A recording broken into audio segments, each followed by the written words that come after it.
All right, we are live everyone. A very good afternoon and warm welcome to Infinity Learn NEET by Shri Chaitanya. बच्चे, ये आपकी जो classes है, dropper की classes चल रही है, जिसमें हमने लिविंग वर्ल्ड पे फतेह हासिल कर ली है। बायोलॉजिकल क्लासिफिकेशन के भी हम 2 लेक्चर कंप्लीट कर चुके हैं। आज बारी है थोड़ा आगे बढ़ने की, प्रोटिस्टा को करने की। एंड प्रोटिस्टा में एक ऐसा टॉपिक है जिसपे हर साल बार बार निरंतर क्वेश्चन पूछा जाता है, विच इज योर डायटम्स। चाहे डायटम्स हो, चाहे डिनोफ्लैजिलेट हो, यूग्लिनोइड्स हो, या आपकी स्लाइम मोल्ड्स प्रोटोजोएंस हो, इस पे एक सवाल आपका जरूर आ जाता है। तो आज का जो ये सेशन होगा आपका 60 मिनट्स में, आपको 4 नंबर आपकी पॉकेट में रखने का एक बेहतरीन मौका है। तो आपको स्टार्टिंग से लास्ट तक इस लेक्चर को जरूर सुनना है। एक सिंपल सी रिक्वायरमेंट है मेरी तरफ से, आप अपने पास में पेन पेपर जरूर लेके बैठे, है ना। यहाँ सत्संग सुनने नहीं आए हो, बैठ करके आराम से नोट्स बनाओ। अगर आप 2024 नीट को एम कर रहे हैं बच्चों, तो अभी से ही शुरू हो जाओ। इंतजार मत करो कब रिजल्ट आएगा, हम सेकंड काउंसलिंग तक वेट करेंगे, हम थर्ड काउंसलिंग तक वेट करेंगे, फिर उसके बाद जब हम हताश परेशान हो जाएंगे then we will start preparing. ऐसा बिल्कुल भी नहीं करना है। If you want to take a drop, अगर आप चाहते हैं कि आपके मार्क्स इंप्रूव हो, अगर आप समझ चुके हैं कि मेरे को अपना ड्रीम कॉलेज नहीं मिल सकता इस साल, तो you need to act right now. अभी की अभी आप एक्ट कीजिए, अभी की अभी आप सारे टॉपिक्स को पढ़ना शुरू कीजिए। शुरुआत से क्यों ना हम उस शुरुआत को ही बदल दे, ताकि हमारे रिजल्ट बेहतरीन आने शुरू हो जाए। तो इस बार हम ज्यादा एक्सपीरियंस्ड है, इस बार हमें ये देखना है कि पिछली बार जो गलती हो गई थी उसको एज ए एक्सपीरियंस यूज करना है, उसको हमें एक ढाल बना के चलना है कि ये वाली मिस्टेक्स तो मुझे करनी ही नहीं है। क्या मेरे स्ट्रॉन्ग पॉइंट्स थे आपको पता है अच्छे से, क्या मेरे वीक पॉइंट्स थे ये भी आपको पता है। तो स्ट्रॉन्ग पॉइंट्स को थोड़ा सा और स्ट्रॉन्ग बनाते हैं एंड वीक पॉइंट्स पे वर्कआउट करना शुरू करते हैं अभी से। Right everyone? हाँ जी, तो बच्चे आज की कक्षा will be about diatoms and protista. Protista में सारे जितने भी आपके ऑर्गेनिजम्स आ जाएंगे, डायटम्स, डिनोफ्लैजिलेट, साथ साथ में हम कुछ क्वेश्चंस भी करेंगे। आपने कितना सीखा है, कितना समझा है क्लास में, मुझे भी तो पता चले। तो पहले आपको टॉपिक समझाया जाएगा, उसके बाद उस पे बेस्ड क्वेश्चन सॉल्व करे जाएंगे। So before starting our session, I am having a super duper news for all of you. भाई, रोहित शर्मा के जो फैन है मेरे बच्चे, आपके लिए एक बहुत ही सुनहरा मौका है कि आप रोहित शर्मा जी का सिग्नेचर किया हुआ ऑटोग्राफ का बैट ले सकते हैं और अपने क्वेश्चन का आंसर भी आप इनसे पा सकते हैं। उसके लिए क्या करना होगा, उसके लिए सिंपली एक गूगल फॉर्म दिया होगा डिस्क्रिप्शन में, उसको आप ओपन कीजिए। ओपन करके अपना जो भी क्वेश्चन है वो आप पूछिए। जो क्वेश्चन सेलेक्ट होगा उसको रोहित शर्मा उस क्वेश्चन का आंसर भी देंगे एंड अपना ऑटोग्राफ बैट के ऊपर भी आपको देंगे। ऑलराइट, तो बिल्कुल भी देर नहीं करना है, फटाफट से गूगल फॉर्म को आप लोग फिल कर दीजिए, अपना क्वेश्चन उसमें पूछ लीजिए। Hello Manu, hi, how are you. तो भाई मैं देखती हूँ कि लड़के लोग ज्यादा क्रिकेट के फैन होते हैं, तो I am hoping to see more and more questions from boys. Yes Manu, yes Manu, हाँ जी। तो Rohit Sharma will be live and the super duper amazing news is he will be live with all our NEET toppers. इसी channel पे live आएंगे 1 बजे 19 मई को। तो 19 मई की डेट तो आप लोग बिल्कुल अपने कैलेंडर में फिक्स कर लो कि 1 बजे मुझे सिर्फ और सिर्फ यहाँ पे आना है।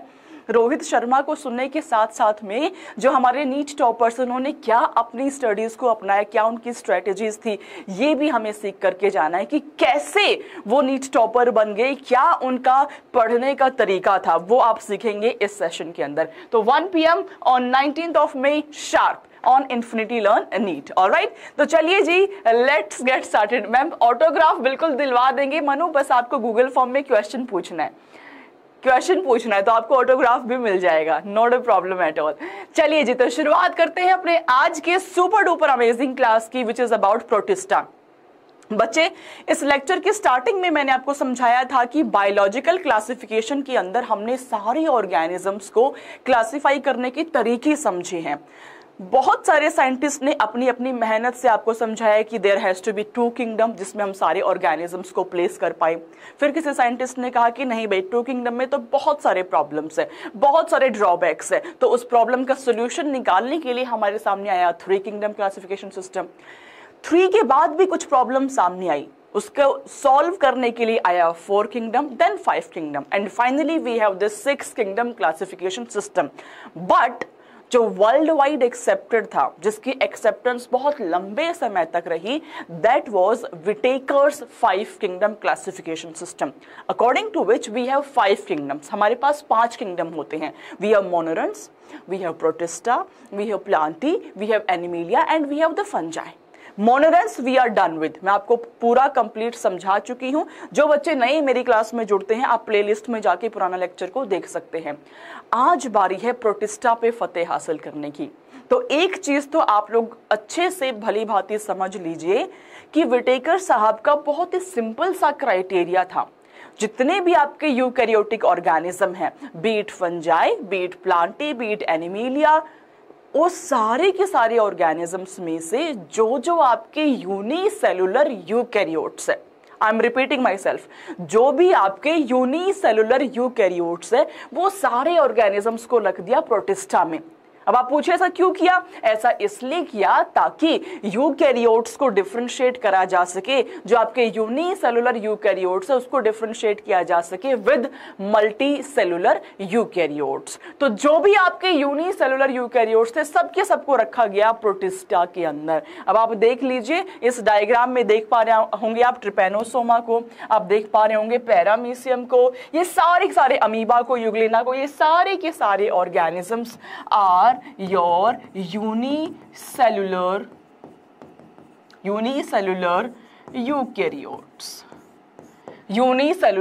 eukaryotes, right? So अगर कोई आपसे पूछे कि भाई क्लोरिला क्लेमाइडोमोनास का पोजीशन क्या है with respect to 5 kingdom classification system, you would say that it is protista. However, आप इसको पढ़ते हो प्लांटी के अंदर, बट इसका position will be protista because of the simple reason कि प्रोटिस्टा में हमने सारे यूनिसेलुलर यूकैरियोट्स को रखा, एज सिंपल एज दैट। ठीक है Avinash Kumar ji, very good afternoon. तो प्रोटिस्टा के पहले तो हम कुछ कैरेक्टर्स को देख लेते हैं कि ये जो मेंबर्स है इसमें क्या क्या ऐसी खास बातें होती है। मैंने कहा कि क्लासिफाई करने के पीछे हमारी मंशा यही थी कि हम ये फाइंड आउट कर सके, हमने ग्रुप्स बना दिए ताकि जो भी ऑर्गेनिज्म है उसकी प्रॉपर्टीज सिर्फ उस ग्रुप को देख के ही हम पता लगा सके कि हाँ जी इस ग्रुप के अंदर हमने सपोजिंगली हमने एनिमल के अंदर किसी ऑर्गेनिज्म को रख दिया, तो yes that will be able to move, first point. That will not autotrophic, that will be heterotrophic, second number point. Number 3, वो अपना खाना जो है बाहर से ले रहे होंगे, डाटा डाटा डाटा। तो जितने भी आपके प्रॉपर्टीज होंगे उस पर्टिकुलर ग्रुप के, every property will be found in that particular organism. यही तो हमारी मंशा थी क्लासिफाई करने की, है ना अविनाश कुमार जी? मैं एकदम सुपरबली फाइन हूं, सुपर अमेजिंग हूं। आप कैसे हैं बच्चे, आप कैसे हैं? यस तो भाई प्रोटिस्टा की क्या क्या ऐसे कैरेक्टर्स हैं? पहला पॉइंट तो हम बात कर चुके हैं, हम डिस्कस कर चुके हैं कि सारे के सारे सिंगल सेल्ड यूकैरियोट्स को, सारे के सारे यूनिसेलुलर यूकैरियोट्स को हमने रख दिया जी प्रोटिस्टा में। अब आप खुद सोचिए, यूकैरियोटिक ऑर्गेनिज्म के अंदर एडवांस टाइप ऑफ न्यूक्लियस होगा, ठीक है? कोई भी ऑर्गेनिज्म अगर यूनिसेलुलर है तो there is a single cell which is taking care of every function of their body, be it circulation, be it reproduction, be it excretion, be it any function, सारा का सारा function will be taken up by that single cell. On contrary we have multicellular eukaryotes, we have division of work.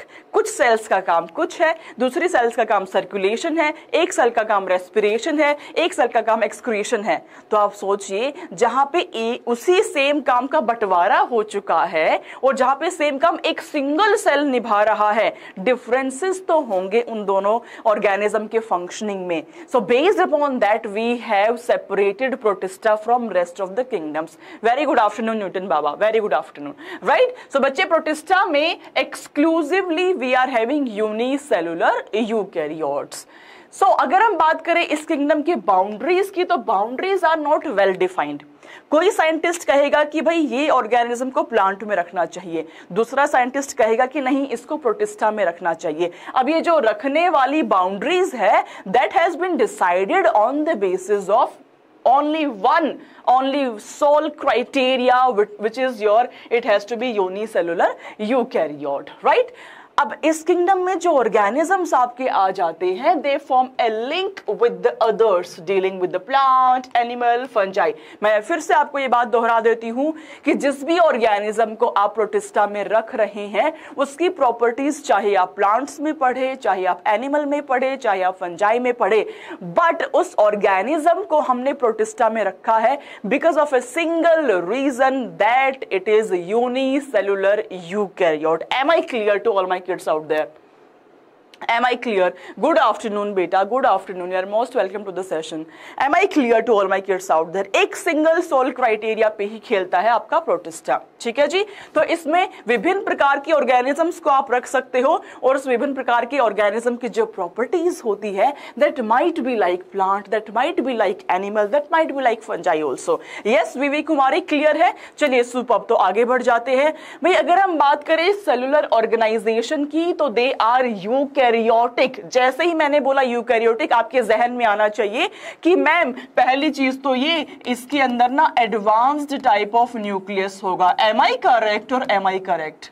Yes, इसमें advance type of nucleus होगा। Ma'am दूसरी बात ये कि यहाँ पे ना डबल मेम्ब्रेन बाउंड ऑर्गेनेलीज होंगे, डबल मेम्ब्रेन बाउंड ऑर्गेनेलीज पाए जाएंगे, जैसे कि मेरा न्यूक्लियस, जैसे कि मेरा न्यूक्लियस, जैसे कि मेरा क्लोरोप्लास्ट, राइट। मैम हमारे पास सिंगल मेम्ब्रेन बाउंड ऑर्गेनेलीज भी होते हैं एंड मेम्ब्रेन लेस भी पाए जाते हैं। करेक्ट बात है जी, मेम्ब्रेन लेस भी होंगे एंड सिंगल मेम्ब्रेन बाउंड भी होंगे। मैम ये जो सारे ऑर्गेनेलीज आप देख रहे हैं, सबका अपना अपना फंक्शन है। Mitochondria is the power house of the ATP, इसका अपना काम है एटीपी बनाना। ईआर का अपना अलग काम है, गोल्गी बॉडीज का अपना अलग काम है, न्यूक्लियस का अपना अलग काम है, राइट। आरईआर का अलग काम है, एसईआर का अलग काम है। तो अगर हम बात करें सेलुलर ऑर्गेनाइजेशन की, they will be eukaryotic. There are no prokaryotes which are into protista. Every prokaryote is into your monerans, वो आपके मोनेरेंस में होगा, राइट जी। अगर हम बात करें हैबिटेट की, तो प्राइमरली जो भी आपके यूनिसेलुलर यूकैरियोट्स है वो एक्वेटिक होते हैं, प्राइमरली एक्वेटिक होते हैं, लाइक दिस। पानी में पाए जाने वाले ऑर्गेनिजम्स होंगे आपके protista. Moving on to the movement, अगर हम बात करें मूवमेंट की, क्या ये मूव कर सकते हैं? तो बच्चे मूवमेंट के लिए आपने पढ़ा होगा, we can have cilias, we can have flagella. Protista में कुछ ऐसे मेंबर्स भी है जिसमें सीलिया पाए जाते हैं, कुछ ऐसे मेंबर भी है जिसमें फ्लैजिला पाए जाते हैं। हम डिटेल में पढ़ेंगे कि डायटम्स में क्या प्रेजेंट है, डिनोफ्लैजिलेट में क्या प्रेजेंट है, क्यों उसको आप वर्लिंग विप बुला देते हैं, यूग्लिना में क्या प्रेजेंट है, डिटेल में हम उसकी बात करेंगे। तो बच्चे अगर मैं बात करूं डिफरेंस की, जो सीलिया है आप देख पा रहे होंगे, बहुत टाइनी स्ट्रक्चर होता है, through out the body present है। ये एग्जाम्पल पैरामीशियम का आपको यहाँ पे दिख रहा है। पैरामीशियम में this is the tiny structure which is present, जो इसकी मूवमेंट में हेल्प कर रहा है, ठीक है। Then we can also have flagella, we can also have flagella, specifically आपका यूग्लिना के केस में देखने को मिलता है। ध्यान से ऑब्जर्व करना आप इस डायग्राम को, कैसे ये मूव कर रहा है, by the impact of flagella, by the impact of flagella it is moving. Dinoflagellate में भी we are having two flagella, वहां पे हेट्रोकॉन्ट होता है, एक लॉन्गिट्यूडनल है, दूसरा ट्रांसवर्स है। डिटेल में हम समझेंगे, ठीक है अविनाश, ठीक है बीवी, ठीक है न्यूटन, बाबा, मनु, डन। तो फ्लैजिला एंड सीलिया ये दोनों ही आपके लोकोमोशन में हेल्प करते हैं। तो मैं आपको ओवरऑल प्रॉपर्टीज बता रही हूं प्रोटिस्टा की, स्पेसिफिकली भी हम बात करेंगे हर एक ऑर्गेनिज्म के केस में। Then we can also have pseudopodias, we can also have pseudopodias. ये मूव नहीं कर रहा, मूव करना चाहिए but I don't know why move नहीं कर रहा। बट सूडोपोडियाज आपके पाए जाते हैं बच्चे अमीबा में। अमीबा में ऐसे इनगल्फ करने के लिए प्रेजेंट होगा, ठीक है। सूडोपोडियाज की हेल्प से ये आगे मूव भी करेगा एंड फूड पार्टिकल्स को इनगल्फ भी कर पाएगा। तो बच्चे प्रोटिस्टा के अंदर आपके सीलियाज प्रेजेंट हो सकते हैं मूवमेंट के लिए, फ्लैजिला हो सकते हैं and they can also have presence of pseudopodias. Specific examples मैंने आपको बता दिए। अमीबा के केस में आपको सूडोपोडियाज मतलब false feet, pseudopodias is false fit will be present, right? Am I clear to all my kids out there? Am I clear? चलिए आगे। अच्छा हाँ, अब मूव कर पा रहा है, देखिए that's how this amoeba will move itself. Can you see? Can you see how it is moving? Extending pseudopodias or the false foot extend करता है, बड़ी अच्छी सी इमेज निकाल के लाई हूँ तुम बच्चों के लिए, ताकि आप लोग विजुलाइज कर पाओ।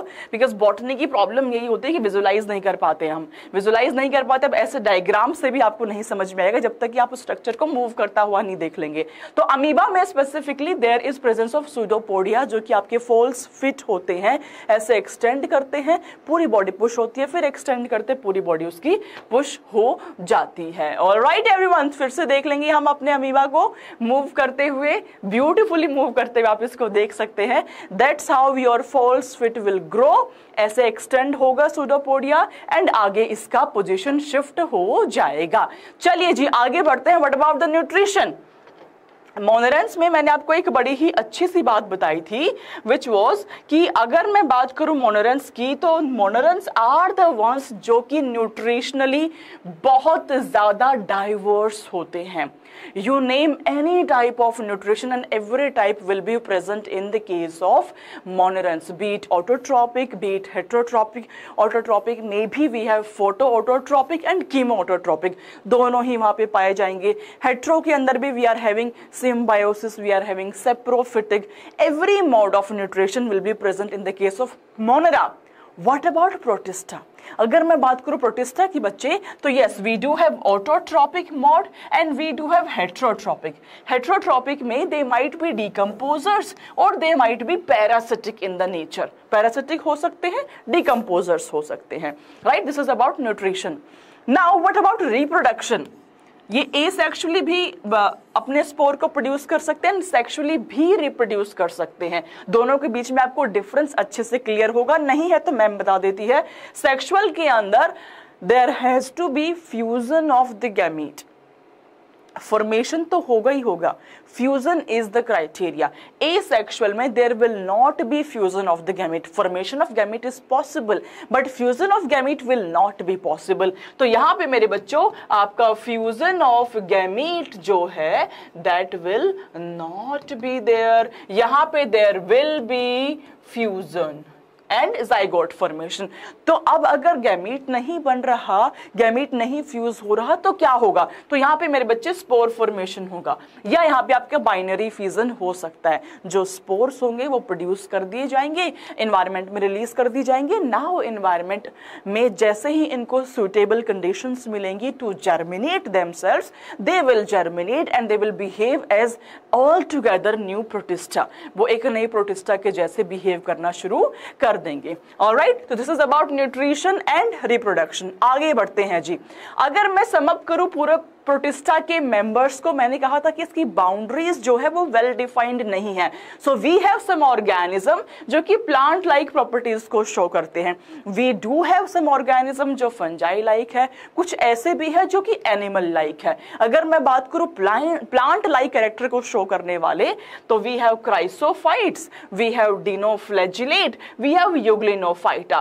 क्राइसोफाइट्स में ही मेरे पास है डायटम्स एंड डेस्मिड्स। तो यहां पे आ जाते हैं मेरे बच्चे, लिख देती हूं diatoms and desmids.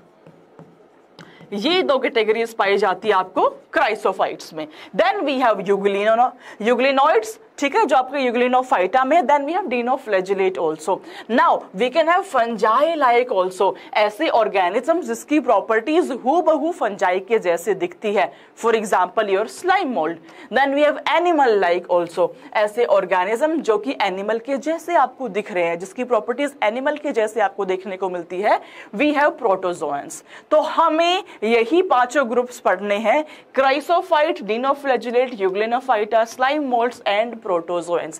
Let's get started with chrysophytes, which is a very very very important topic. बहुत तायत में important है ये टॉपिक आपका बायोलॉजिकल क्लासिफिकेशन से। तो क्राइसोफाइट बच्चे, पहले मुझे बताओ यहां तक की क्लास में कुछ भी डाउट है, कोई प्रॉब्लम है तो प्लीज मुझसे पूछिए। क्या तो तुम लोग मुझसे पूछ लो या फिर मैम आपसे पूछेगी। टॉपिक खत्म होते के साथ मैम अपने क्वेश्चन विल दागोफाई ऑन यू, और क्वेश्चन अगर नहीं क्लियर किया तो यहां से flying chappal will come to you. ठीक है, पूछ लो, आप लोग पूछ सकते हो मुझसे क्वेश्चन अभी तक की क्लास में, कुछ भी डाउट है तो। क्लियर है?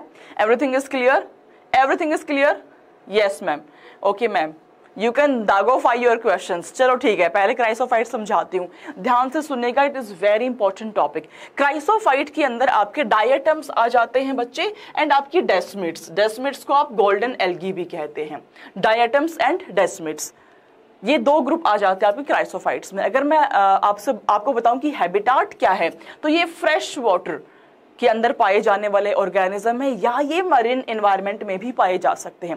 एक्वेटिक होंगे, प्रोटिस्टा के मेंबर्स आर प्राइमरली एक्वेटिक, हम बात कर चुके हैं। तो क्राइसोफाइट के मेंबर जो है एक्वेटिक में ही, either they can be fresh water और they can be into marine environment. ठीक है जी, हम समझा रहे हैं आपको पहले डायटम्स के बारे में। डायटम्स जिस पे निरंतर आपका क्वेश्चन पूछा जाता है, डायटम्स का जो बॉडी है उसको आप फ्रेस्ट्यूल बुलाते हैं। क्या बुलाया बच्चों? चैट बॉक्स में मेरे को बताओ, सत्संग नहीं चल रहा है, चैट बॉक्स में बताओ मेरे को। यस ओके के अलावा मुझे सब कुछ दिखना चाहिए चैट बॉक्स में।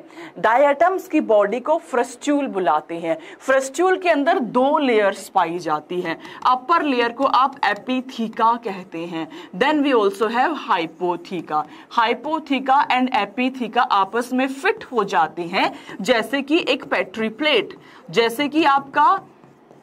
जैसे कि पेट्री प्लेट, जैसे कि आपका सॉप बॉक्स, इस तरीके से फिट हो जाते हैं, जो परफेक्ट फिट होता है। अपर वाला नीचे वाली बॉडी में परफेक्टली फिट हो जाएगा, जैसे कि आपका सॉप बॉक्स होता है घर पे। जैसे आपने लेबोरेटरी में अगर एक्सपेरिमेंट किया होगा, तो जो पेट्री प्लेट्स फिक्स हो जाती है, अपर वाला पेट्री प्लेट ऐसे अंदर वाले में एकदम फिक्स हो जाएगा। तो that's how it will also fix. तो जो डायटम्स की सेल है, बॉडी सेल, उसको आपने बुला दिया फ्रेस्ट्यूल। क्या बोला बच्चों? नरेश कटारिया हाय हेलो हो गया, बताओ क्या बोला आपने? बताओ डायटम्स की सेल को आपने बोला जी फ्रेस्ट्यूल। देखिए कुछ इतना ब्यूटीफुल सा आपको दिख रहा होता है फ्रेस्ट्यूल। ये मैंने ऊपर से इमेज ली हुई है, उस इमेज के हिसाब से आपको हाइपोथीका एपिथीका नहीं दिख रहा है, आपको सिर्फ बॉडी सेल फ्रेस्ट्यूल दिख रहा है। तो ये पूरे ऑर्गेनिज्म का body cell will be frustule. Am I clear? Frustule, very good Avinash, that will be your frustule. चलिए जी, जो डायटम्स है, मैंने कहा epitheca and hypotheca is there. So in diatoms the cell wall will form two thin overlapping shells जो आपस में perfectly fit हो जाती हैं, जैसे कि सॉप बॉक्स और पेट्री प्लेट। जो थिन ओवरलैपिंग शेल्स हैं वो आपकी हाइपोथीका एंड एपिथीका है। हाइपोथीका एंड एपिथीका है। तो भाई हमने कहा मेन बॉडी सेल को आप फ्रेस्ट्यूल बुलाते हैं। फ्रेस्ट्यूल के अंदर आपके दो थिन ओवरलैपिंग शेल्स हैं जो परफेक्टली फिट हो जाते हैं। वी हैव एपिथीका जो ऊपर वाला है, वी हैव हाइपोथीका जो नीचे की तरफ प्रेजेंट है। They both will fit in together just like a soap box or your petri plate, वो completely fit वहां पे हो जाएगा। ठीक है जी, चलिए मूविंग ऑन टू, देखिए डायग्राम को, ये आपका अपर वाला एपिथीका दिखेगा, नीचे आपको हाइपोथीका दिखेगा, दोनों आपस में फिक्स हो जाते हैं, फिट हो जाते हैं, राइट। नाउ अगर मैं बात करूं सेंटर में, भाई थोड़ा सा मैं आपको एक अलग डायग्राम यहाँ पे बना के दिखा रही हूं, इसका लॉन्गिट्यूडनल एक्सिस का। सपोजिंगली ये मेरा सेल है, ठीक है, तो सेंटर में यहाँ पे न्यूक्लियस आपका सस्पेंडेड फॉर्म में रहता है with the help of cytoplasmic strands like this. ये आपके ब्लैक जो मैम ने बना दिए हैं, ये साइटोप्लाज्मिक स्ट्रैंड्स हैं, ठीक है जी। तो वी आर हैविंग सेंटर में nucleus which is suspended by the help of cytoplasmic strands. तो मेरे प्यारे बच्चों, ये आपके साइटोप्लाज्मिक स्ट्रैंड्स हैं। These are the cytoplasmic strands and the center, this central part, this is your nucleus which is suspended in the center. तो nucleus आपका center में suspended form में। Now nucleus is surrounded by the large central vacuole also. Large central vacuole से surrounded भी है। Now they are microscopic. ये NCERT की line है विच इज वेरी इंपॉर्टेंट, बहुत बार इसको इस्तेमाल किया जाता है प्रीवियस ईयर क्वेश्चन में। ये वाली लाइन को भी और ये वाली लाइन को, दोनों को मैं समझाती हूँ। ये माइक्रोस्कोपिक है and they will float passively in the water current. पानी में पैसिवली फ्लोट करते हुए आपको नजर आएंगे। जो सेल वॉल है that is made up of silica. जो सेल वॉल है वो सिलिका से मिलके बना हुआ है।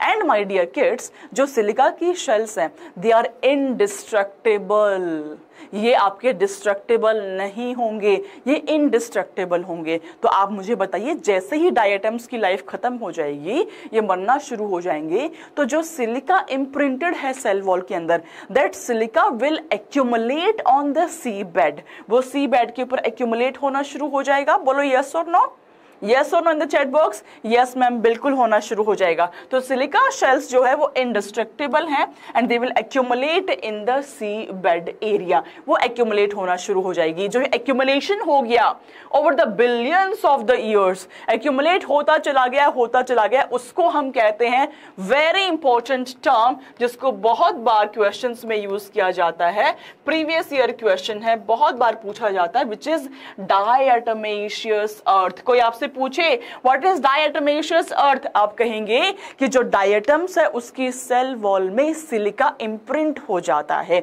जब उस डायटम की डेथ हो जाएगी तो वो silica will start accumulating on the sea bed. तो over the billions of the year अगर मैं देखूंगा तो बहुत सारी सिलिका मेरी एक्यूमुलेट हो चुकी होगी, उसको मैं डायटमेशियस अर्थ बुलाता हूं। अब हम क्यों पढ़ रहे हैं इसको, क्योंकि हम इस डायटमेशियस अर्थ की माइनिंग कर सकते हैं, हम इसको निकाल सकते हैं। क्यों निकालेंगे, क्योंकि इसकी बहुत ब्यूटीफुल सी प्रॉपर्टीज होती है जो हमें काम में आती है। तो जो आपको डायटमेशियस अर्थ है मेरे प्यारे बच्चों, अगर मैं इसको माइनिंग कर लूं, इसको निकाल लूं, इसको we can obtain white powder out of it.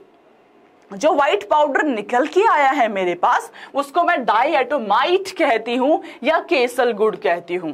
डायटमेशियस अर्थ जो कि एक्यूमुलेशन ऑफ सिलिका से बना है, उसकी अगर मैं माइनिंग कर लूं तो I will be able to get a white colour का powder which is called as diatomite और केसल गुड। ये जो केसल गुड या डायटोमाइट है, इसकी बहुत ही बेहतरीन सी प्रॉपर्टीज होती है।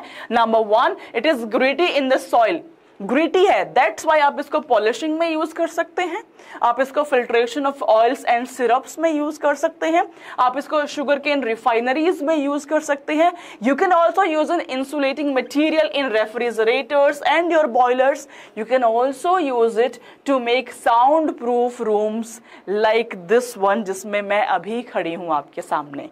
साउंड प्रूफिंग करी हुई है ताकि एक स्टूडियो की आवाज बाहर ना जा सके, ताकि बाहर जो लोग गुफ्तगू कर रहे हैं उसकी आवाज अंदर ना सके, बिकॉज आप लोग का कंसंट्रेशन बहुत इजीली ब्रेक हो जाता है। जैसे ही सुना कि कुछ आवाज आई बाहर से, अरे सर की आवाज आ गई है ना, कान खड़े हो जाते हैं, जो मैम समझा रही है वो भूल जाते हैं, सर क्या बोल रहे हैं उस पर ध्यान चला जाता है, होता है ऐसा। इसीलिए हमें साउंड प्रूफ रूम बनाने की आवश्यकता पड़ती है। यस बच्चे, am I clear? Am I clear to all my kids out there? Am I clear? Yes. तो वापस से थोड़ा सा रिवाइंड करती हूँ। जो डायटम्स है आपके, मैंने आपको समझाया, उसकी बॉडी को आप फ्रस्ट्यूल बुलाते हैं। We have two layers. We have epitheca and hypotheca. They both will fit together like a soap box or a petri plate. वो फिट हो जाएंगे। जो सेल वॉल है उसमें सिलिका प्रेजेंट है। जैसे ही उस डायटम की डेथ होना शुरू होगी, that silica will start accumulating on the seabed. जो accumulation हो गया बिलियंस ऑफ ईयर्स से, उसको आप बोलेंगे डायटमेशियस अर्थ। अगर हम उसकी माइनिंग कर ले, उसको निकाल ले, तो हमको एक व्हाइट कलर का पाउडर मिलेगा which is called as diatomite और केसल गुड। ये जो व्हाइट कलर का पाउडर है, इसका nature is gritty, that's why we can use this thing into polishing, in filtration of oil and syrups, in sugar cane refineries, in insulating materials और in making sound proof rooms, right? Am I clear to all my बच्चास out there? Am I clear? चले आगे reproduction पे। Yes ma'am, चल सकते हैं। Super. तो अगर हम बात करें बच्चे रिप्रोडक्शन की, तो first and foremost thing is ये एसेक्सुअली रिप्रोड्यूस कर सकते हैं by binary fusion. Now what is binary fusion, समझिएगा। बाइनरी फ्यूजन का मतलब ये होता है कि आपका एक cell will divide into two equal type of cell, दो इक्वल ही आपके बनेंगे, उसको आप बाइनरी फ्यूजन बुला देते हैं। तो यहाँ पे कैसे बाइनरी फ्यूजन होगा? ये आपका मेन बॉडी है बच्चे, आप देख पा रहे हैं, this is your epitheca, this is your hypotheca, right? अब जब ये माइटोसिस करेगा तो एक दो सेल्स बनाएगा, नंबर 1 एंड नंबर 2। ध्यान से देखना, everyone please pay attention, everyone please pay attention, ध्यान से देखिएगा बच्चे। जब ये नंबर 1 बनाया तो your epitheca will remain same and hypotheca is newly synthesized. Epitheca वही है, हाइपोथीका को नया सिंथेसाइज किया गया है. नंबर 2 में देखिए, your hypotheca will remain same and epitheca is newly synthesised. समझ पा रहे हो? I am having one एपिथीका, one हाइपोथीका. I want to make 2 cells out of it. तो एक सेल में तो एपिथीका गया, एक में हाइपोथीका गया. जिसमें एपिथीका गया उसमें नया मुझे हाइपोथीका बनाना पड़ेगा. जिसमें हाइपोथीका गया उसमें नया मुझे एपिथीका बनाना पड़ेगा. As simple as that. ठीक है, समझ पाए आप इस चीज को? तो नंबर 1 के अंदर आपका पुराने वाला एपिथीका इज देयर और नया मैंने हाइपोथीका सिंथेसाइज कर दिया है. नंबर 2 के अंदर पुराने वाला इज हाइपोथीका, नया मैंने एपिथीका सिंथेसाइज कर दिया है. क्लियर बात है? Now pay attention everyone. Number 1 and number 2 को देखिए. डोंट यू थिंक नंबर 1 का जो साइज है वो हूबहू पुरानी वाली सेल के जैसा है? Don't you think so? And don't you think कि नंबर 2 का जो साइज है वो स्मॉल हो गया है? Size is small. Can you spot the difference? Can you spot the difference out of the 2 cells that we have made right here? जो एक सेल है उसका साइज तो हूबहू वैसा ही है जैसा मेरी पेरेंट सेल का था, बट जो मेरी दूसरी सेल है उसका साइज छोटा हो गया. ऐसा क्यों हुआ?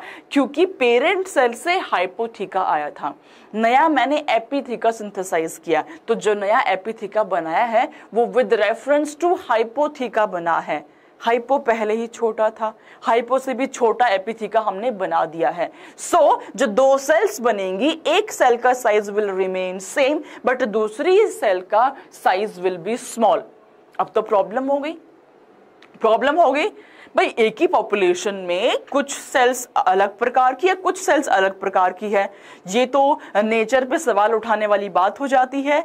तो ये कैसे अपने साइज को रीगेन करेगा, ये कैसे अपने आप को वापस से रिजुवेनेट करेगा? तो in order to regain the original size और in order to rejuvenate itself, it will produce ऑक्सोस्पोर्स.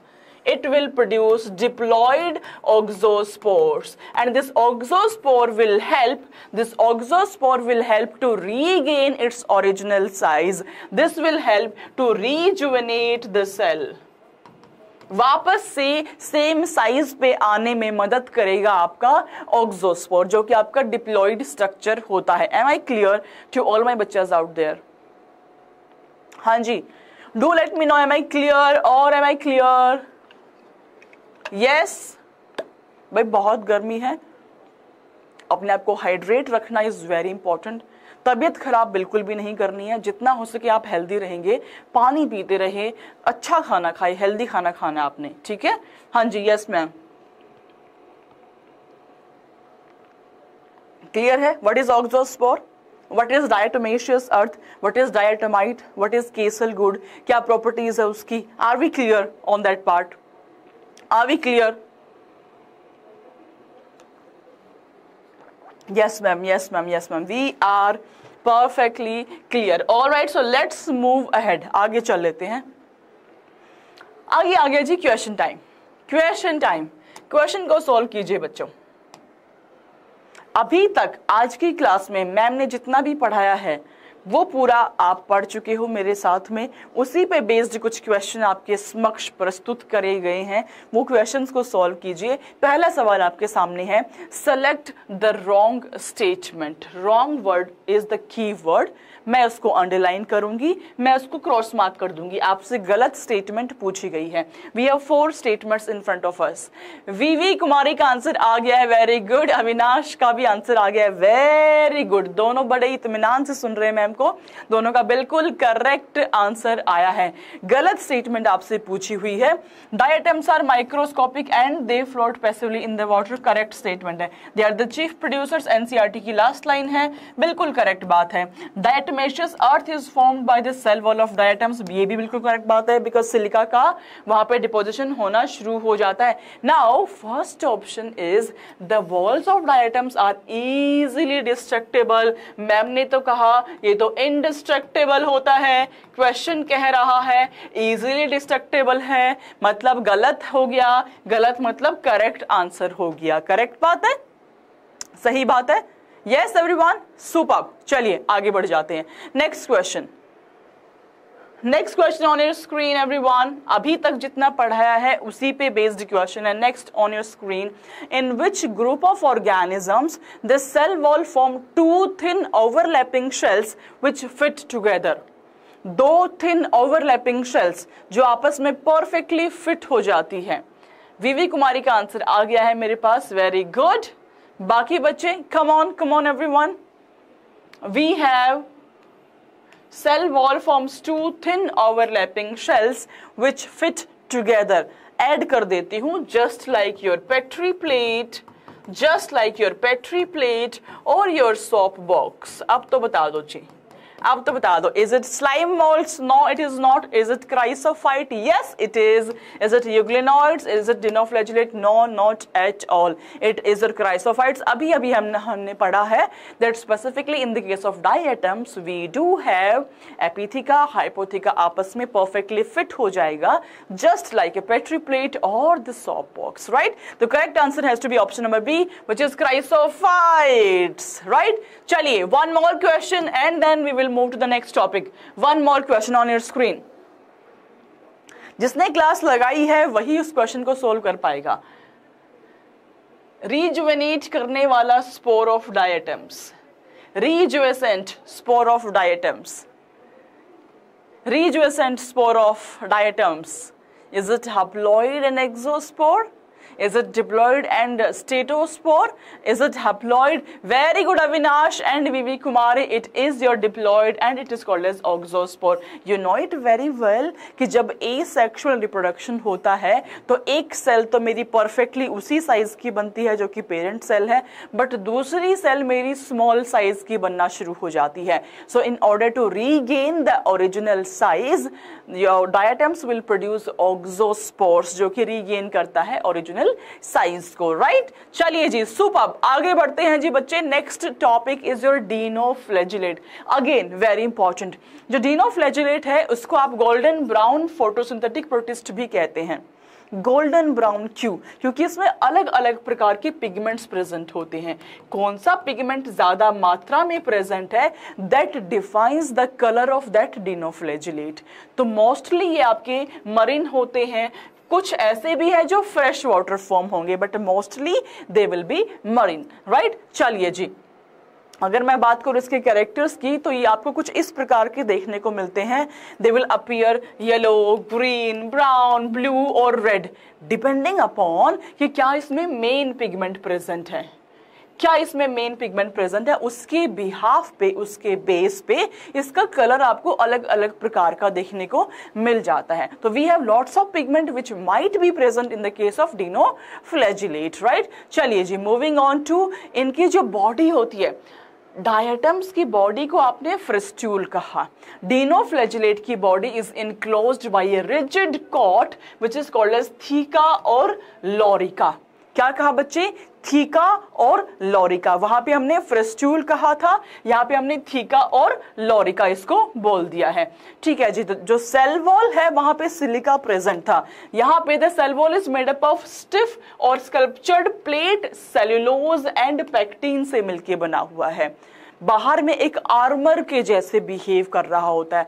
वहां पे आपकी सिलिका इम्प्रिंट थी, यहाँ पे आपका स्टिफ और sculptured plate like cellulose and pectin present है, इसीलिए इसको आर्मर्ड, है ना? याद है महाभारत या रामायण देखते थे तो एक कवच ऐसे धारी किए हुए होते हैं सारे लोगों ने, तो ऐसे डिनोफ्लैजिलेट ने ये कवच बनाया हुआ है. देख पा रहे हैं? ये कवच है उसके ऊपर, इसीलिए आप इसको आर्मर्ड डिनोफ्लैजिलेट कहते हैं. आर्मर लेके आया है अपनी खुद की. ठीक है, दिस इज आर्मर्ड डिनोफ्लैजिलेट. ऑलराइट. जो आपकी थीका या लॉरिका है उसमें दो ग्रूव्स हैं. एक लॉन्गिट्यूडनल ग्रूव है, एक ट्रांसवर्स है. जो लॉन्गिट्यूडनल है उसको आप सल्कस कहते हैं, सल्कस. ट्रांसवर्स को आप सिंगुलम, एनुलस या गर्डल, तीनों में से एक कोई भी नाम आप बुला सकते हैं. तो we are having two grooves. One is called as sulcus which is longitudinal, second is your transverse which is your annulus, cingulum या गर्डल, आप इसको बुला सकते हैं. अच्छा जी, बहुत ही इंटरेस्टिंग क्वेश्चन आता है आपका यहां से, विच इज व्हाट, जो आपका डिनोफ्लैजिलेट है ना, डीनो का मतलब होता है बच्चे व्हर्लिंग। What is whirling? क्या है यहाँ पे व्हर्लिंग? तो बेसिकली आपके डिनोफ्लैजिलेट के अंदर 2 फ्लैजिला पाए जाते हैं। अब आप समझिएगा एक बार, मैंने कहा 2 फ्लैजिला यहाँ पे एग्जिस्ट करते हैं, एक आपका लॉन्गिट्यूडनल है, एक आपका ट्रांसवर्स है। ध्यान देने की कोशिश करना, ये आपका एक फ्लैजिला ऐसे है, दूसरा फ्लैजिला आपका ऐसे है, ये वाला फ्लैजिला है। अब जब ये डिनोफ्लैजिलेट मूव करना चाहेगा तो ये फ्लैजिला कहेगा कि मेरे इंपैक्ट में मूव करें, ये फ्लैजिला कहेगा कि मेरे इंपैक्ट में मूव करें, है ना। ये भी मूव करना चाह रहा है, ये भी मूव करना चाह रहा है। इसकी वजह से क्या होगा, आपका ऐसे ऐसे मूव करना शुरू कर देगा डिनोफ्लैजिलेट, जिसको कि आप व्हर्लिंग व्हिप कहते हैं। क्या कहते हैं जी? व्हर्लिंग व्हिप कहते हैं। तो लॉन्गिट्यूडनल फ्लैजिला भी मूव करना चाहता है और आपका ट्रांसवर्स भी मूव करना चाहता है। That's why we are having whirling whip, that's why we are having spinning movement. Spin होना शुरू हो जाएगा आपका डिनोफ्लैजिलेट, जिसको कि आप व्हर्लिंग व्हिप कहते हैं। Very very important question, previous year में काफी बार पूछा जाता है। What is whirling whip? We are having 2 flagellas, one is in longitudinal direction, second is in transverse. They both are at right angle to each other. That's why when they will move, they will create a spinning movement and that is called as whirling whip. उसका आप whirling whip कह देंगे। तो we have 2 types of flagella, इसलिए आप इसको heterocont बुलाते हैं। 2 different types. Now, अगर हम बात करें इसकी सेल की ऑर्गेनाइजेशन की, तो यहाँ पे पाया जाता है बच्चे mesokaryotic. Now what is mesokaryotic? Ma'am हमने यूकैरियोटिक प्रोकैरियोटिक तो सुना था, अब ये नया कहाँ से आ गया? मीजोकैरियोटिक का मतलब होता है बच्चे जो न्यूक्लियस है आपका वो रिलेटिवली लार्ज है साइज में, वो काफी बड़ा है साइज में, and they are also having condensed chromosomes even in the interphase. Chromosomes don't have histone, chromosomes के अंदर हिस्टोन नहीं पाए जाते हैं। तो रिलेटिवली लार्ज न्यूक्लियस प्रेजेंट है। लार्ज न्यूक्लियस की प्रेजेंस को आप मीजोकैरियोन कहते हैं। जिस भी सेल में मीजोकैरियोन होगा उसको आप मीजोकैरियोटिक सेल कहेंगे। तो डिनोफ्लैजिलेट में मेरे बच्चे आपकी मीजोकैरियोटिक सेल पाई जाती है, राइट। चलिए जी, moving on to the pigments. हमने बात करी कि यहाँ पे अलग अलग प्रकार के पिगमेंट प्रेजेंट हो सकते हैं, and based upon the main pigment which is present, there will be the characteristic color of that dinoflagellate.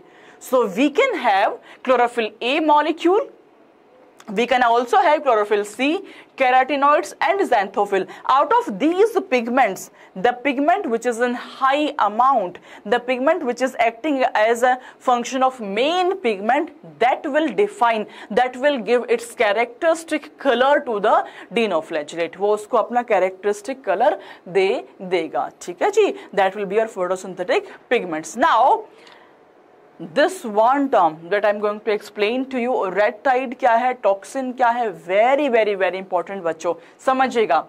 कुछ red dinoflagellate examples are very important, जैसे कि आपका गोनुलेक्स, जैसे कि आपका Gymnodinium, they can form red tide, ये red tide बना सकते हैं ना। What is that? What is that red tide? आप ये सोचिए, आपने अगर एल्गल ब्लूम पढ़ा है तो थोड़ा सा हम वहां से कॉन्टेक्स्ट ले सकते हैं। अगर आपका गोनुलेक्स की ग्रोथ बहुत एक्सेस में हो जाती है, एक्सेस में, ये रेड कलर का डिनोफ्लैजिलेट है, एक्सेस में ग्रोथ होगी तो समुद्र के ऊपर आपको ऐसे रेड कलर स्प्रेड होता हुआ दिखेगा। इतना एक्सेस कि 10 मिलियंस तक आपके गोनुलेक्स ग्रो हो चुके हैं। इतना गोनुलेक्स ग्रो कर जाएगा तो नीचे रहने वाले जो एक्वेटिक ऑर्गेनिज्म है, आपके फिशेस है, उसको ऑक्सीजन कहां से मिलेगा? ऑक्सीजन नहीं मिला तो they won't be able to survive, वो सर्वाइव ही नहीं कर पाएंगे। तो इस फिनोमिना को आप रेड टाइड कहते हैं। क्या कहते हैं बच्चे? Red Tide. किसके इंपैक्ट से आया? बोलो मैम, ये आया डिनोफ्लैजिलेट के इंपैक्ट से। अगर मैं स्पेसिफिक होकर एग्जांपल्स दूं तो we have gonyaulax and gymnodinium, इन दोनों के इफेक्ट से I would be able to see red tide. What is red tide? आपके सी के ऊपर पूरा गोनुलेक्स स्प्रेड हो गया है, कम से कम 10 मिलियंस ऑफ गोनुलेक्स आर there. जिसकी वजह से ऑक्सीजन नीचे पेनिट्रेट नहीं कर पा रहा है, जो एक्वेटिक लाइफ है वो स्टेक पे आ चुकी है, वो खत्म होना शुरू हो चुकी है। तो that is called as your red tide. Am I clear what is red tide? Question time. Question कैसे पूछा जाता है आपका? क्वेश्चन आपका नीट में आएगा कुछ इस प्रकार से कि आपको बताना है जी रेड टाइड के लिए रिस्पॉन्सिबल कौन सा ऑर्गेनिज्म होता है। मतलब एग्जामिनर जो है वो आपका एग्जाम्पल के साथ प्ले करेगा, बिकॉज एग्जामिनर को पता है कि एग्जाम्पल तुमको याद नहीं रहेगा, तो एग्जाम्पल के साथ में प्ले करेगा। एल्गल ब्लूम का एग्जाम्पल पूछ देगा, रेड टाइड का एग्जाम्पल पूछ देगा, रेड सी का एग्जाम्पल आपसे पूछ देगा, ठीक है। तो यू शुड अंडरस्टैंड कि रेड टाइड के पीछे मेरे डिनोफ्लैजिलेट है, गोनोलेक्स एंड माई गिम्नोडियम। ऑलराइट, चलिए जी। So moving on to one more phenomena, one more very beautiful phenomena which is called as bioluminescence. Bioluminescence is also shown by dinoflagellate. आपने अगर देखा हो कभी, समटाइम्स यू कैन सी कि जो सी है वो ऐसे स्पार्कल करता हुआ नजर आ रहा होता है। तो ये स्पार्कल करने के पीछे क्या फंडा है? ये स्पार्कल करने के पीछे है बायोल्यूमिनेसेंस। किसने कॉज किया? डिनोफ्लैजिलेट ने कॉज किया। स्पेसिफिक एग्जांपल्स बता दो जी। तो due to phosphorescence sea will glow at the night. Example based question आएगा which is Noctiluca, Pyrodinium and Pyrocystis. ये तीन example are responsible for your bioluminescence. Your sea will glow. Yes, we have Noctiluca, we have Pyrodinium, and we have Pyrocyst. These are the three examples which will be responsible for phosphorus, जिसकी वजह से आपका सी glow करता है at night time. Right? दो बातें। तीसरी बात which is इस तरीके से आपने देखा होगा। Yes, तीसरी बात that is very important, which is paralytic shellfish poisoning. PSP क्या होता है? स्पेसिफिकली जो आपका गोनोलेक्स कैटेलिना है, catenella, it will produce a toxin. ये एक टॉक्सिन को प्रोड्यूस करता है। स्पेसिफिकली बताऊं तो इसका नाम है सेक्सी टॉक्सिन। तो जब गोनोलेक्स ने सेक्सी टॉक्सिन को प्रोड्यूस किया, जो कि हाईली पॉइजनस है, बट जो फिश उसको खा रही है, जो मरीन शेल फिश उसको खाती है, कंज्यूम करती है, उस पे इसका पॉइजनस इफेक्ट नहीं आता है।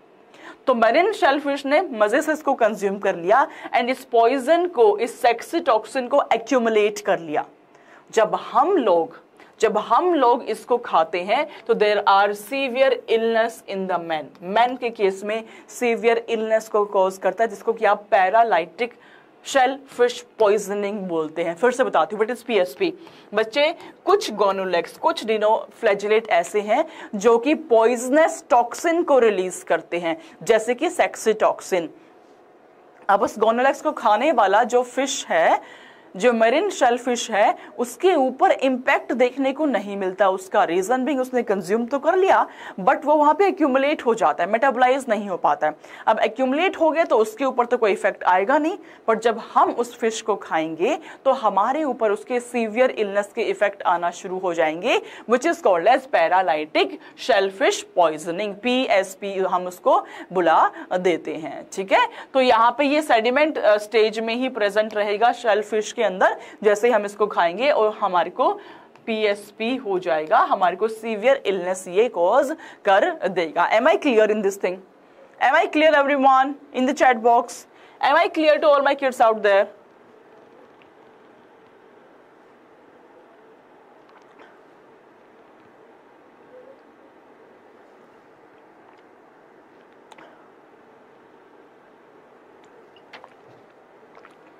क्लियर?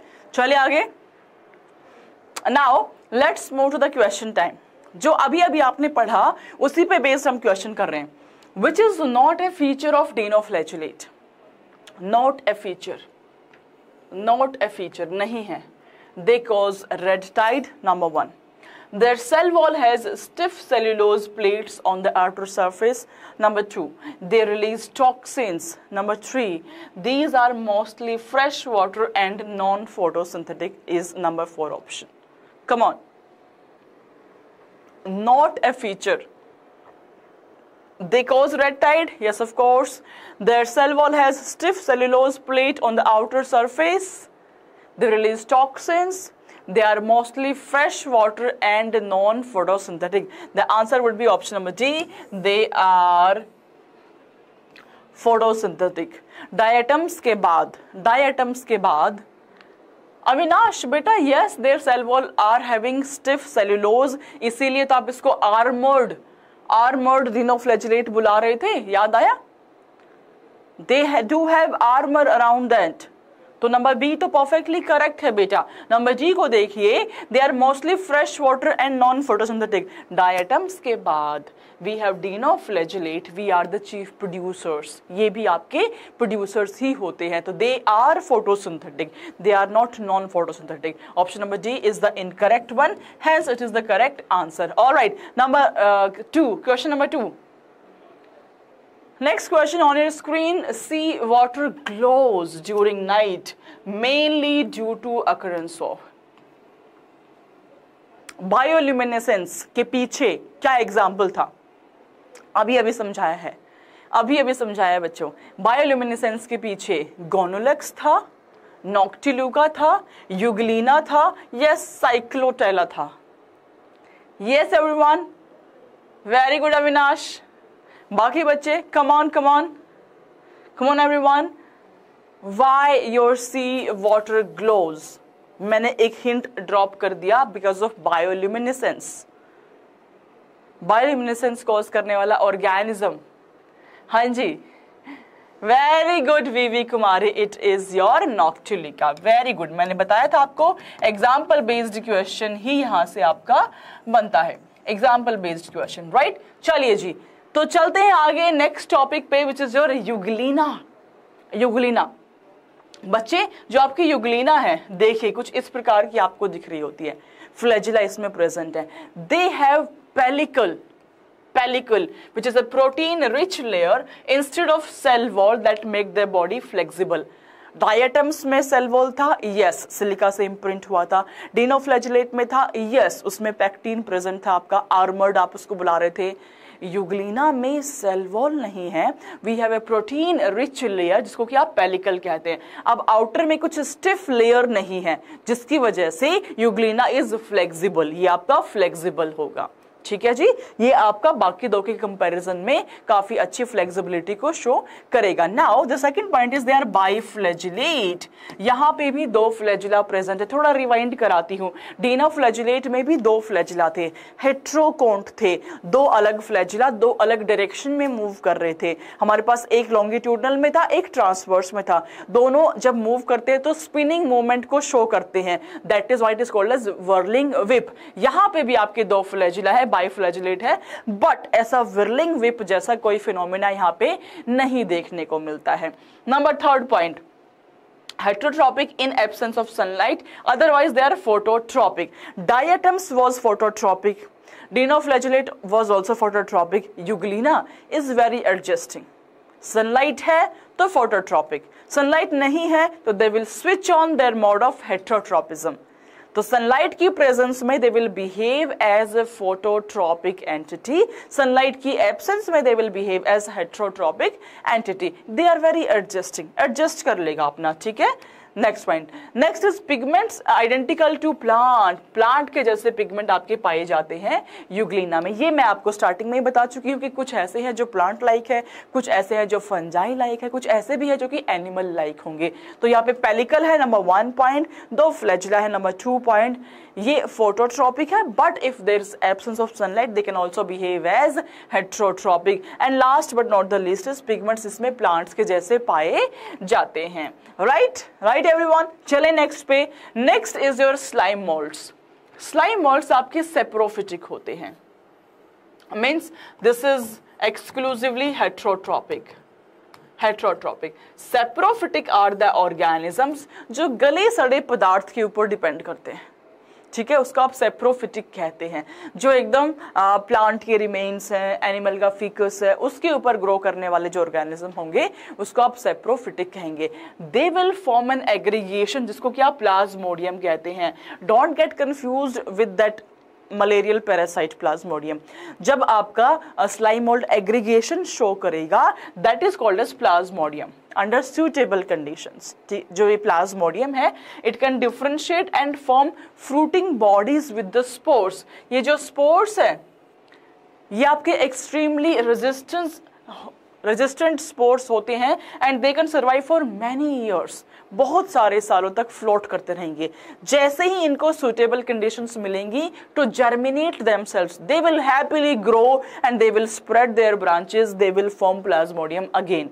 तो स्लाइम मोल्ड के जो स्पोर होता है it is extremely resistance, they can survive for many years, सालों साल तक ये सर्वाइव कर सकते हैं। तो बच्चे आपके स्लाइम मोल्ड जो है वो सेप्रोफिटिक है, point number 1, heterotrophic mode of nutrition है, गले सड़े पदार्थ पे ये डिपेंड कर रहा है।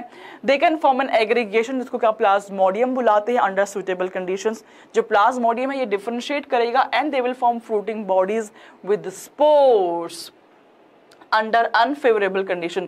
ये जो spores they are extremely resistive spores, they can survive for many years down the line, many years down the line they can survive। Now आज का last but not the least topic is your protozoans।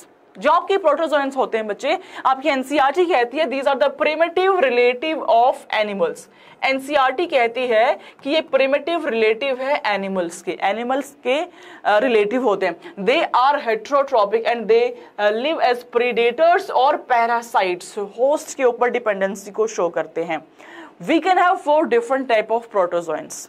The first one is amoeboid, second is flagellated, number 3 is ciliated, number 4 is sporozoans। ये 4 विभिन्न प्रकार के आपके प्रोटोजोएंस पाए जाते हैं। अमीबॉइड दे shows amoeboid like movement. Amoeba का मूवमेंट याद करो, पहले आपको अभी की क्लास में एक इमेज दिखाई थी, एक जिफ दिखाया था कैसे अमीबा सूडोपोडियास की हेल्प से मूव कर रहा था। तो pseudopodia marine form have silica shells also. Parasitic forms like ant amoeba they can cause amoebiosis also।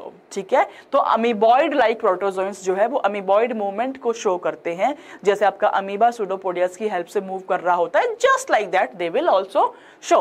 Now second is flagellated. नाम से समझ में आ रहा होगा, दे आर हैविंग फ्लैजिला। अगर मूवमेंट के लिए फ्लैजिला प्रेजेंट हो उसको आप फ्लैजिलेटेड कह देंगे। एग्जाम्पल लिशमेनिया। जो पैरासिटिक फॉर्म्स हैं like your Trypanosoma they can cause sleeping sickness. ये स्लीपिंग सिकनेस पे काफी बार सवाल पूछा जाता है, प्रीवियसली आस्क्ड क्वेश्चन रेज करते हैं and this one is your frequently asked question. Question कैसे आता है? क्वेश्चन में आपसे डायरेक्टली क्वेश्चन पूछ लेगा कि स्लीपिंग सिकनेस के पीछे कॉजेटिव ऑर्गेनिज्म क्या है। आप कहेंगे it is Trypanosoma, it is your flagellated protozoan, it is your flagellated protozoan. Number 3 my dear kids is ciliated, जहां पे सीलिया प्रेजेंट हो। सीलिया याद करो, अभी डायग्राम तुमको दिखाया था, सीलिया कैसे मूव कर रहे थे, है ना, बहुत टाइनी स्ट्रक्चर जो आपका सीलिया का प्रेजेंट था। They will also help in feeding. Feeding में कैसे हेल्प करेगा? दे हैव ए कैविटी जिसको कि आप गलट बुलाते हैं, that opens outside the cell surface. Cell के सरफेस के बाहर में ये कैविटी ओपन होगा, वहीं से ही ये गल्प करेगा। गल्प करने के बाद अपना मेटाबोलाइज करने के बाद उसको एक्सक्रीट आउट करेगा। एग्जाम्पल आपका पैरामीशियम, एग्जाम्पल आपका Paramecium. Last but not the least we have sporozoans. They have infectious spore like stage in the life cycle. इनकी लाइफ साइकिल में स्पोर लाइक स्टेज जरूर आती है जो कि इन्फेक्शियस होती है। Plasmodium which will cause malaria in humans, इसको आप बहुत डिटेल में भी पढ़ेंगे आगे आने वाले लेक्चर में कि प्लाज्मोडियम कैसे ह्यूमंस के अंदर डिजीज को कॉज करता है, कैसे मलेरिया को कॉज कर रहा होता है। ठीक है जी, तो अभी तक हमने क्या पढ़ा मैं समराइज कर देती हूं बच्चों। मैंने आपको आज समझाया प्रोटिस्टा क्या होता है, उसके बेसिक कैरेक्टर्स की हमने बात करी, प्राइमरली एक्वेटिक है और कहाँ पे पाए जाते हैं इसका हमने डिस्कशन किया। इसके साथ में हमने समझा कि जो प्रोटिस्टा है उसके अंदर हम सिर्फ और सिर्फ यूनिसेलुलर यूकैरियोट्स को रखते हैं। किस किस टाइप की प्रोटिस्टा के बारे में हम पढ़ेंगे, हम क्राइसोफाइट्स के बारे में, डिनोफ्लैजिलेटा के बारे में, यूग्लेनोइड्स के बारे में एंड प्रोटोजोएंस के बारे में। हमने डायटम से शुरुआत बात करी, जो कि क्राइसोफाइट के अंदर ही आता है। इसका बॉडी का फ्रेस्ट्यूल कह रहे होते हैं, epitheca hypotheca is there which will fit together, आपस में फिट हो जाएगा just like a petri plate और ए सॉप बॉक्स। वो सिलिका से मिलकर बना हुआ है, तो सी के अंदर वो सी बेड पे बहुत सारी सिलिका एक्यूमुलेट हो जाएगी over billion of period of time, तो उसको आप डायटोमेशियस अर्थ कहेंगे। उसकी जब हम माइनिंग करेंगे तो एक व्हाइट कलर का पाउडर मिलता है जिसको कि आप डायटोमाइट या केसल गुड़ कहते हैं। ये व्हाइटिश पाउडर जो है इसके बहुत सारे फंक्शन थे जिसको हमने समझा। देन डिनोफ्लैजिलेट में हमने जो मेन बातें करी वो ये करी, डिनोफ्लैजिलेट के अंदर भी आपका आर्मर्ड डिनोफ्लैजिलेट होता है, बहुत सारे पिगमेंट्स पाए जाते हैं, based upon the main pigment उसका कलर डिसाइड होता है। इसमें स्टिफ सेलुलोज की प्लेट्स प्रेजेंट होती है। उसके बाद हमने डिस्कशन किया कि दो फ्लैजिला है, दैट्स वाई इसको आप हेट्रोकॉन्ट बुलाते हैं। एक ट्रांसवर्स में, एक आपका लॉन्गिट्यूडनली प्रेजेंट है। जब मूव करेगा तो स्पिनिंग मूवमेंट आपको दिखेगा, दैट्स वाई इसको आप वर्लिंग विप भी कह देते हैं। उसके बाद हमने डिस्कशन किया युगलिना का, जो कि आपका फोटोट्रॉपिक भी है एंड अगर सनलाइट नहीं हो तो हेटरोट्रॉपिक भी होगा। सेल वॉल यहाँ एब्सेंट होती है, यहाँ पे पेलिकल प्रेजेंट है जो कि प्रोटीन रिच लेयर है, दैट्स वाई ये फ्लेक्सिबल भी हो जाता है। उसके बाद हमने डिस्कशन किया प्रोटोजोएंट्स का, जो आपके सामने है। We have amoeboid, flagellate, ciliated and sporozoans. Now The last part of the session is we have a homework question. आपको आज की क्लास में मैं पढ़ा चुकी हूँ। इस होमवर्क क्वेश्चन का आंसर आपको मुझे कमेंट सेक्शन में देना है बच्चों, और नेक्स्ट क्लास में जो नेक्स्ट आपकी क्लास होगी, जो परसों होगी 12:30, उस क्लास के अंदर हम इस क्वेश्चन को डिस्कस भी करेंगे, और जिस बच्चे ने सबसे अच्छा आंसर किया होगा I will give a shout out to that student also. Alright everyone, तो आज की कक्षा में इतना ही। हम मिलेंगे आज फिर से आपके 12th के बैच में शार्प एट 6 PM 6 बजे, same channel Infinity Learn NEET by Shri Chaitanya. 6 बजे मिलेंगे, जहां पे हम जेनेटिक्स स्टार्ट कर चुके हैं। एक लेक्चर हो गया है, आज दूसरा लेक्चर आपका होगा। Will see you there live. Alright everyone, तो मिलते हैं शाम को। बाय बाय बच्चों, अपना ख्याल रखो, मस्त रहो, स्वस्थ रहो, व्यस्त रहो, त्रस्त मत हो, परेशान मत हो, खुश रहो। बाय बच्चों, love you all, God bless you.